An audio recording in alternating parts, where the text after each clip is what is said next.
एक महिला रेलवे पटरी के पास नहा रही थी। सूरज ढल रहा था और उसकी देह पर पड़ती सुनहरी रोशनी उसे और रहस्यमय बना रही थी। तभी दूर से सैनिकों से भरी एक ट्रेन वहां से गुजरी। उसे देखकर सभी सैनिक हैरान रह गए। उनकी नजरें उस पर टिक गईं। यहाँ तक कि ट्रेन चालक भी सिर बाहर निकालकर झांकने लगा। ट्रेन अभी रुकी भी नहीं थी कि एक जवान सैनिक खुद को रोक न सका और नीचे कूद पड़ा। वह मुस्कुराते हुए उसकी ओर बढ़ने लगा, पर उसे क्या पता था कि वह अपनी मौत की ओर कदम बढ़ा रहा है। महिला ने झूठी लज्जा दिखाते हुए कहा, जरा सब्र करो, और अगले ही पल उसने अपनी पीठ पीछे से बंदूक निकाल ली। हाँ, गोली चली और चालक वहीं ढेर हो गया। अचानक जमीन में छिपे इंडियन योद्धा कूदकर बाहर आए और सैनिकों पर गोलियां बरसाने लगे। हवा बारूद की गंध से भर गई। सैनिक घबरा गए, लेकिन इंडियन योद्धा सीना ताने आगे बढ़ते रहे। वे जानते थे क्रांति बिना खून के नहीं होती। कमांडर ने चिल्लाकर आदेश दिया, मशीन गन तैयार करो। ट्रेन पर से गोलियों की बारिश शुरू हुई। कई योद्धा गिर पड़े, लेकिन बाकी ने लड़ाई जारी रखी। एक ने डायनामाइट फेंका और ट्रेन का फायर पॉइंट उड़ा दिया। कुछ ही मिनटों में पूरी ट्रेन के सैनिक मारे गए, लेकिन यह जीत बस शुरुआत थी। उनका असली निशाना था मैक्सिकन सेना का ठिकाना। उन्होंने ट्रेन को अपने कब्जे में लेकर वहीं से दुश्मन की ओर कूच किया। जब जनरल को खबर मिली कि ट्रेन अब दुश्मनों के कब्जे में है,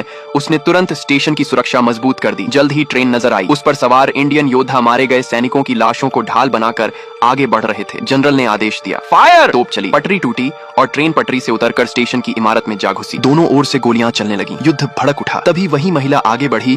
उसने सीढ़ियां लगवाई और ऊंचाई पर जाकर बम फेंकना शुरू किया। तभी ओल्ड ब्लैक अपनी घुड़सवार सेना के साथ पहुंचा और बाहर से हमला कर दिया। उसने मशीन गन पोस्ट पर डायनामाइट फेंका और उसे उड़ा दिया। इंडियन योद्धा अब पूरी ताकत से आगे बढ़े। मैक्सिकन सेना की पंक्तियां टूट गईं। जनरल भागने की कोशिश में था, लेकिन ओल्ड ब्लैक की गोली ने उसे घोड़े से गिरा दिया। उस दिन इंडियन योद्धाओं ने अपने खून और बलिदान से आजादी की कीमत चुकाई और जीत उनकी हुई।